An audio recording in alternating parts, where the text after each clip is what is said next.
ಧ್ವಜಗಳ ತೆರವುಗೊಳಿಸಲು ಆಗ್ರಹಿಸಿ ಸಾಮೂಹಿಕ ಸಂಘಟನೆಗಳ ಒಕ್ಕೂಟಗಳ ಸುದ್ದಿಗೋಷ್ಠಿ.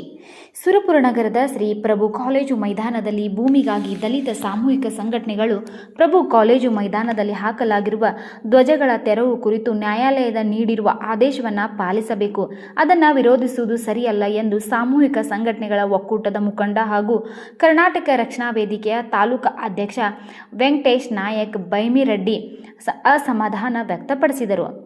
ಪಟ್ಟಣದ ಮಹಾತ್ಮ ಗಾಂಧಿ ವೃತ್ತದಲ್ಲಿನ ಧರಣಿ ಸ್ಥಳದಲ್ಲಿ ಗುರುವಾರ ರಾತ್ರಿ ಸುದ್ದಿಗೋಷ್ಠಿ ನಡೆಸಿ ಮಾತನಾಡಿ, ಈಗಾಗಲೇ ತಹಸೀಲ್ದಾರರು ಸಾಮೂಹಿಕ ಸಂಘಟನೆಗಳ ಒಕ್ಕೂಟದ ಮುಖಂಡರೊಂದಿಗೆ ಸಭೆ ನಡೆಸಿದಾಗ ನಾವು ನ್ಯಾಯಾಲಯದ ಆದೇಶದಂತೆ ಹಾಕಿರುವ ಧ್ವಜಗಳನ್ನು ತೆರವುಗೊಳಿಸಲು ಸಿದ್ಧರಿದ್ದೇವೆ.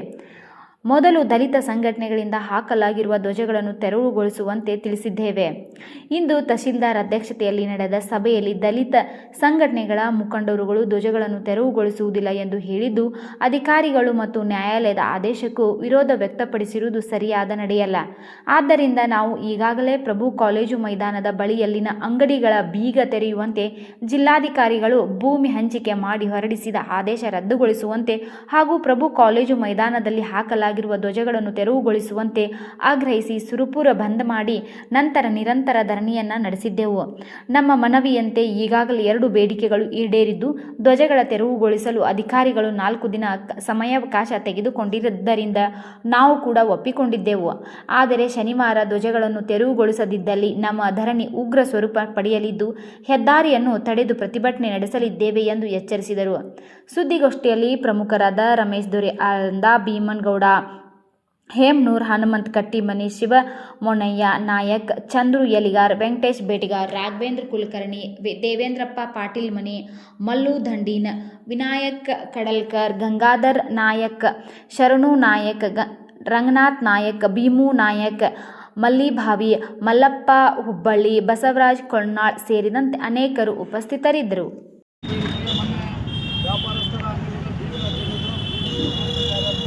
ಜಿಲ್ಲಾಧಿಕಾರಿಗಳು ತಹಸೀಲ್ದಾರ್ ಸೇರಿ ಮಾಡಿದ್ದಾರೆ.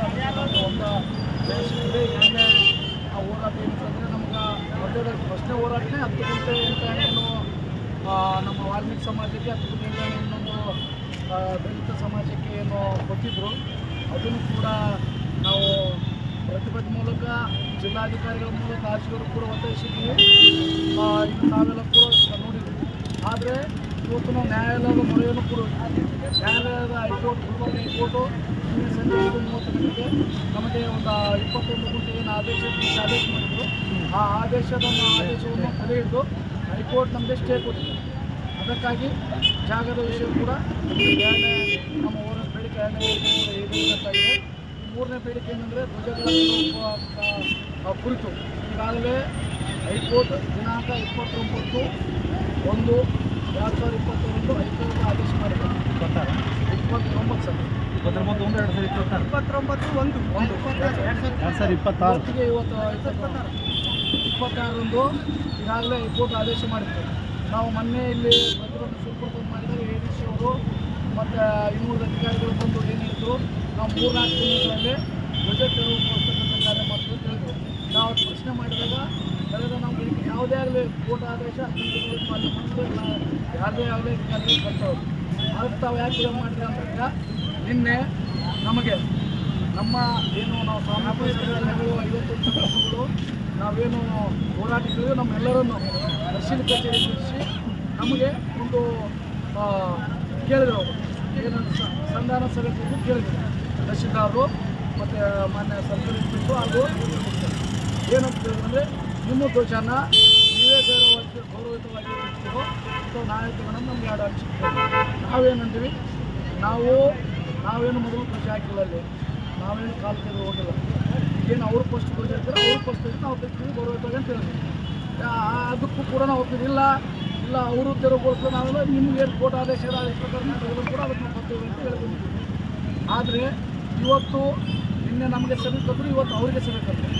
ಸಭೆ ಕರೆದಾಗ ಅಲ್ಲಿರ್ತಕ್ಕಂಥ ಅವೆಲ್ಲ ಏನು ಪ್ರತಿಭಟನೆ ಸಂಘಟನೆ ಒಂದು ಇವತ್ತು ಕೋರ್ಟ್ ಆದೇಶಕ್ಕೂ ಕಿಮ್ಮತ್ತು ಕೊಡದೆ ಇವತ್ತು ಪ್ರೆಸಿಡೆಂಟ್ DSP ಅವರು, ನಗರಸಭೆ ಸದಸ್ಯರು ಮತ್ತು ಸರ್ಕಾರಿ ಇನ್ಸ್ಪೆಕ್ಟರ್ ಏನು ಅವರು ಸರ್ಕಾರ ಸಭೆ ಕೂಡ ಅವ್ರು ಯಾವುದೇ ರೀತಿ ಕೋರ್ಟ್ ಆದೇಶ ಕಿಮ್ಮತ್ತು ಕೊಡದೆ ಅವರ ಮಾತಿಗೂ ಕಿಮ್ಮತ್ತು ಕೊಡದೆ ನಾವು ಧ್ವಜಗಳನ್ನು ತೆರವುಗೊಳಿಸಲು ಅಂತೇಳಿ ಎದ್ದು ಬಂದಿರೋದು ನಮಗೆ ಗಮನಕ್ಕೆ ಬಂದಿರ್ತದೆ.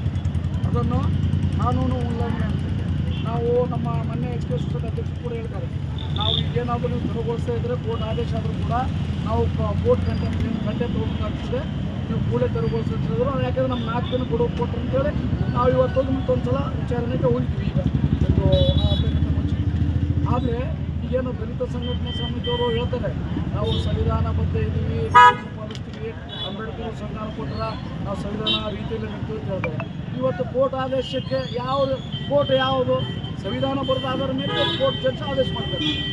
ಕೋರ್ಟ್ ಆದೇಶವನ್ನು ಧಿಕ್ಕರಿಸ್ತಕ್ಕಂಥ ಕೆಲಸ ಇವತ್ತು ನಮ್ಮ ದಲಿತ ಸಂಘದ ಸಮಿತಿ ಮುಖಂಡರು ಮಾಡ್ತಾಯಿದ್ದೀವಿ. ಇದನ್ನು ನಾವು ಖಂಡಿಸ್ತೀವಿ. ಈ ಕೂಡಲೇ ನಾವು ನಮಗೇನು ಗಡುವು ಕೊಟ್ಟಿದ್ರು ಮಾನ್ಯ ಜಿಲ್ಲಾಧಿಕಾರಿಗಳು, ತಹಸೀಲ್ದಾರ್, ನಗರಸಭೆ ಅಧಿಕಾರಿಗಳು ಮತ್ತು DSPಗಳು, SP ಗಳು ಹಾಗೆ ಸರ್ಕಾರ ಅದ್ರ ಪ್ರಕಾರ ಕೂಡಲೇ ಅವರು ಧ್ವಜ ತೆರವುಗೊಳಿಸ್ತಕ್ಕಂಥ ಕೆಲಸ ಕೋರ್ಟ್ ಆದೇಶಕ್ಕೆ ಕೂಡಲೇ ತೆರವುಗೊಳಿಸುವಂತ ನಾವು ಎಲ್ಲ ಅಧಿಕಾರಿಗಳು ನಾವು ಒತ್ತಾಯಿಸುತ್ತೇವೆ. ನಿಮ್ಮ ಏನು